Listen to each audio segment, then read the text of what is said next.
All we ask is embrace DaVizion. You already know what it is, YouTube, and if you didn't know, you better find out, because this is your boy, DaVizion, and today we got another UFC reaction. This video is titled, The Most Terrifying UFC Fighters That Everyone Is Afraid Of. I'm really trying to find out who's going to make this list, because that could be the catalyst of what I'm reacting to in the next couple videos. So I'm really excited to see who this video is going to be recommending to me, because I'm trying to watch the best of the best, the ones that you don't want to run into in a bad mood on the streets, you feel me? So I'm not going to keep on talking, but before we start the video, make sure y'all go ahead and subscribe to the channel and smash that like button if you haven't already done so, and let's get the video going. Good rapping, very good Herzog. Jason Herzog. Down goes the champion! Pereira trying to close the goal! Putting in it. Oh, he got my goodness. Francis, of course. Proton, Khamzat.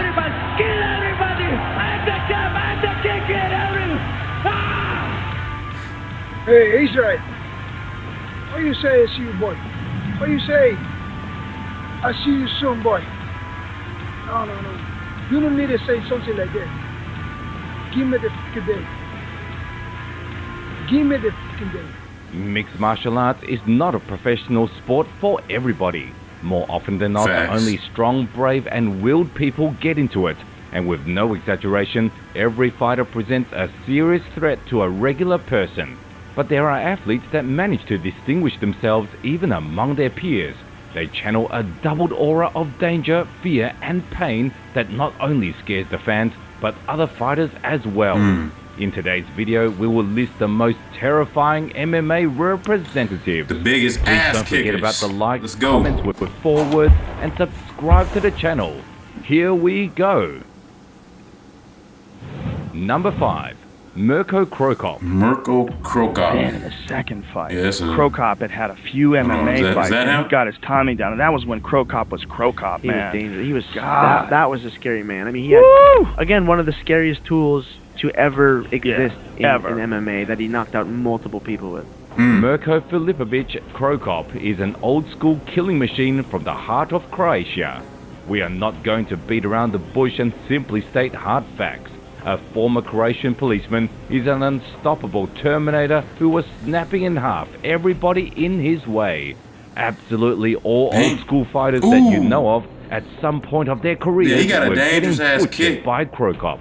Facing him in the octagon or a He knocking ring. he fucking Mirko everybody up with that inspired a kick true mostly. primal fear in his opponents Yep, with there we his go again. absolute immovability, toughness, power, and cold-bloodedness. I'll never forget his stare down with Vanderlei for that first Oh, fight. man. The first fight, someone finally outstared Vanderlei. No, he was not afraid. This guy's fucking straight up killer. Oh, yeah. Looking right into your soul. Wow.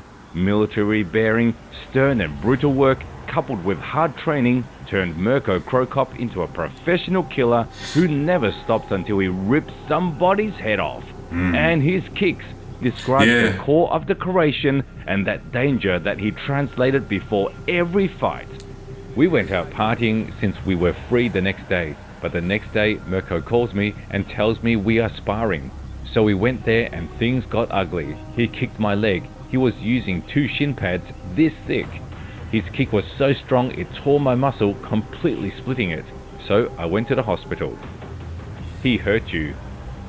Even not considering his peak form in the 2000s, at the end of his career, he was still one of the most vicious bastards who entered the cage to cause violence and destruction. Wow. It seemed like it was just a matter of sport, but how many of the same professionals once suffered from his onslaught? Just think about it. How many veterans do you know who retired on a winning streak? Maybe you can name a couple, but what would be your reaction if we tell you that Mirko got done with MMA on a streak of 10 victories? Damn. 10 victories, folks, and none of them are stoppages. Cro Cop is undoubtedly one of the most terrifying fighters ever, and for that, he takes the 5th spot on our list. Mirko Cro Cop. I gotta check him Number out. 4. Tony Ferguson.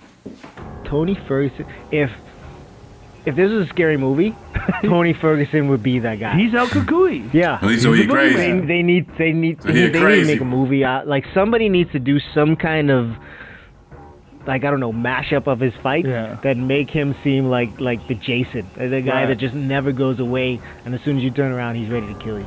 Tony Ferguson. Recently, that name brings only grief and sadness and nothing else. But a couple of years earlier, it activated subconscious signals responsible for escape and an instinct of self-preservation. El Cucuy's career from 2012 to 2020 is a quintessence of gore, violence and fear that are impossible to put into words. Absolutely every battle with his feature always resulted in a puddle of blood, massacred faces and compromised health. What every one of the subsequent components of this boogeyman clearly knew, as well as his fans who couldn't wait to see him, is that they are about to witness a wild spectacle filled with an explosion of emotions and scarlet tones. You know, a lot of people like to point up the top 5 and they want to say top 3. I like to start at the bottom. Give me top 10. I'm going to pick them all off one by one. And I'm going to be that scary boogeyman dude. Not even the boogeyman. El Cucuy is scarier than the boogeyman. I hunt beasts. So the top 10 guys that are in the shark division for the lightweight, you guys watch out because I'm coming for you. People like to associate each fighter with some animal, but Tony Ferguson was called and seen as a hyena, because when he entered an octagon, he devoured his opponents like a merciless vulture. He ate them alive, slicing their flesh with elbows and tearing them apart. Just think about this. In the sport which is associated with gore and violence by default, the boogeyman stood apart. All of his fights on the Fight Pass are accessible only to those who are not especially impressionable, and due to the abundance of blood and violence, they show it in grey tones. What is it if not madness? He doesn't get he's legit crazy. Yes. Like he does it, like I don't know if he feels pain. That kind of crazy. You know what I mean? Like he will do things in there that I remember when we fought. I'm southpaw, he's orthodox, right? He throws that inside kick, and I'm turning my leg over to check it, and like it was never at my knee. He was throwing that at my shin.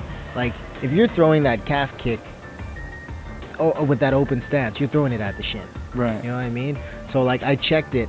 And I was about to check, and then we bang shin to shin, like the middle of the shin to the middle of his shin. And I remember thinking to myself, how the fuck could you do that? Now we're both hurting. Like I seriously hated that feeling. But he did, like there was no reaction on his face. There was nothing. He was just like still on, just on to the next thing. Nobody wanted to call Prime Ferguson out.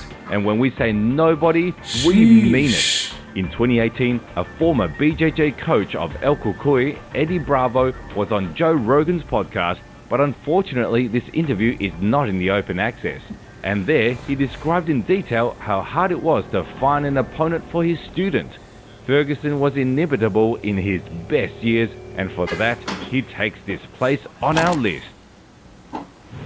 Number 3, Khamzat Chimaev. Khamzat. Oh yeah. It's Khamzat. What the fuck, man? Hey, and you want to hear what I hear? It's crazy. It's a training session? Yeah. That's what I hear too. He's over, because Darren Till's there right now at All Stars in Sweden. And what'd Darren tell you? He's a fucking animal. Yeah. He's just an absolute animal, non-stop in every way, striking, wrestling, conditioning. Apparently, you know, because all his fights are finished real quick. Yeah. So he's never had to show that side of things. Okay. Apparently his conditioning is like nothing you've ever seen as well. Khamzat Chimaev is potentially a future champion in multiple weight classes in the UFC. Despite a small experience and profound record, Borz does unimaginable things to every one of his opponents. As a fighter of a new generation, the Chechen possesses the skills of elite level in absolutely every aspect. Took him down. Anybody who hears this guy's name immediately recalls vivid highlights when Khamzat Chimaev arrived in the Premier League and began to get rid of the best fighters of the modern era.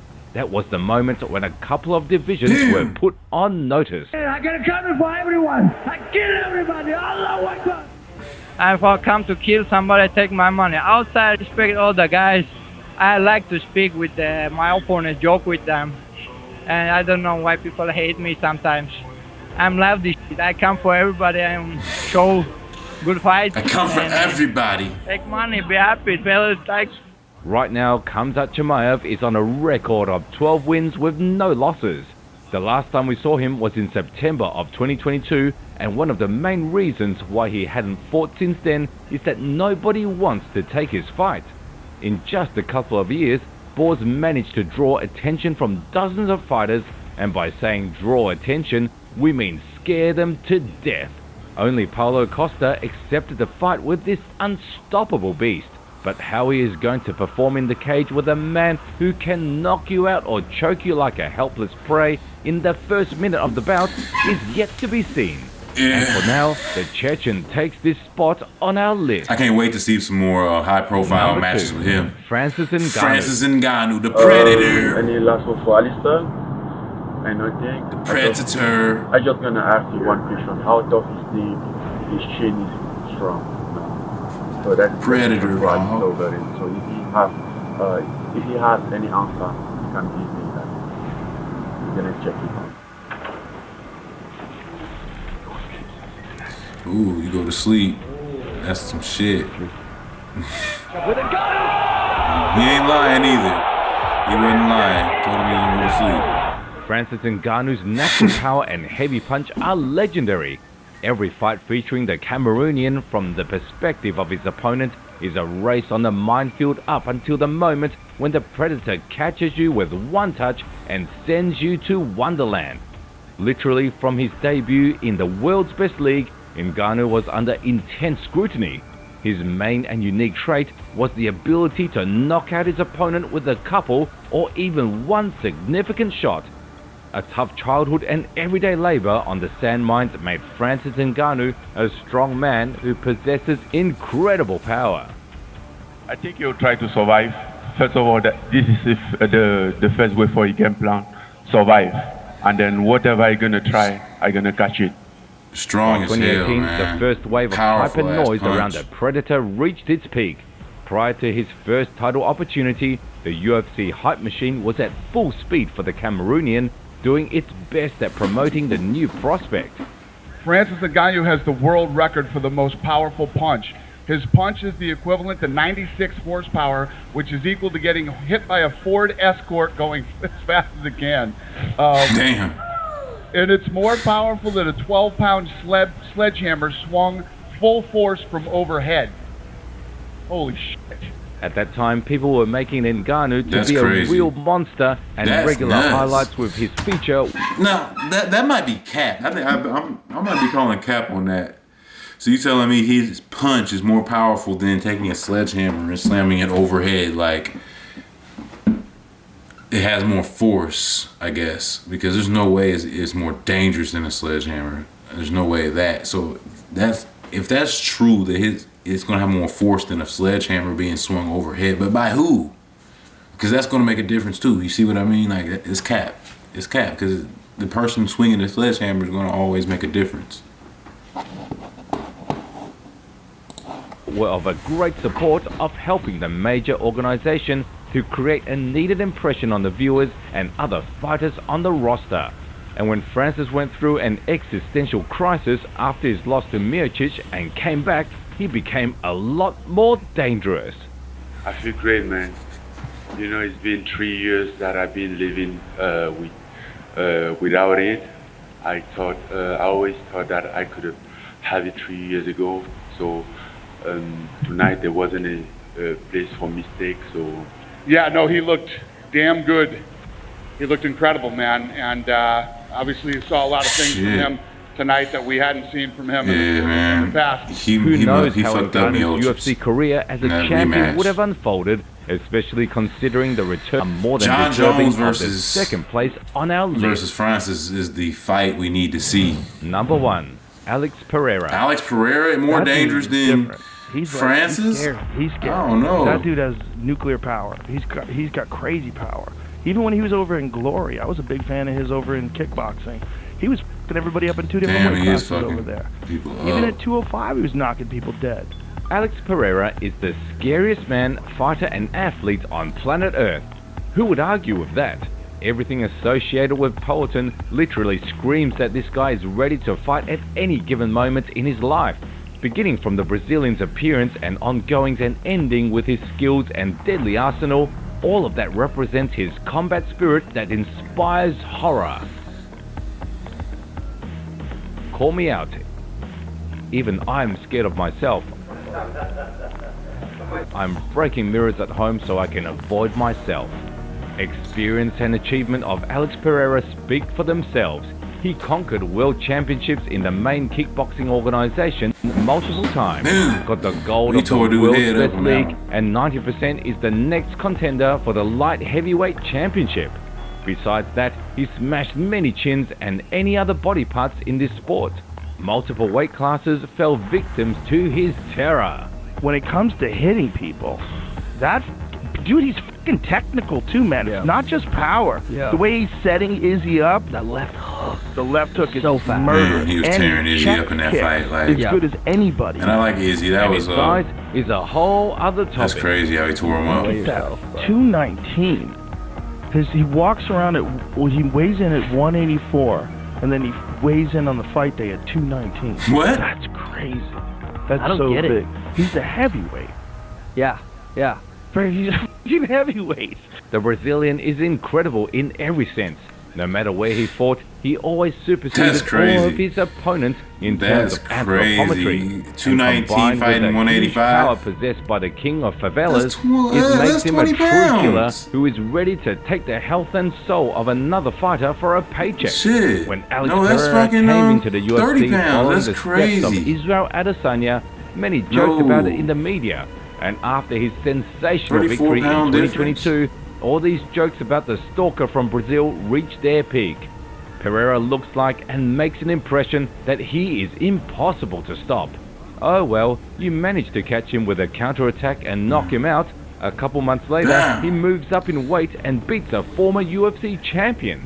Even if he is not perfect in some aspects, we still won't talk about it cause we are scared.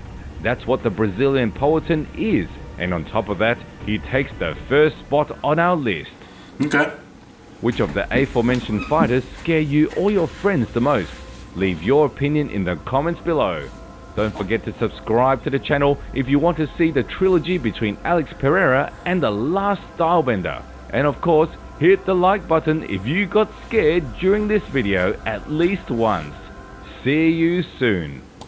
Alright, so yeah, the most terrifying UFC fighters. So I knew most of them, but there was, the couple that I didn't know. The first two, them two are two fighters I'm definitely gonna watch some more on because that intrigued me, especially the number 4 guy. I can't remember the smaller guy. That he was just seemed like he was nuts. Talking about dude bumped calves with him, and I'm talking about calves, bumped shins and didn't react. Like that takes a strong-minded person to be able to be like to not react to the pain of that. I know he had to feel it. He just don't react to it. That's what's crazy about it. Whew, that's nuts. But yeah, that was a great video, you guys. I hope you guys are enjoying the channel, man. Make sure you subscribe to the channel, smash that like button, hit that notification bell if you're really liking the videos. I ain't gonna keep talking too much longer. Y'all have a great rest of your day, and let's always give it y'all, and I'll see you next time. Peace.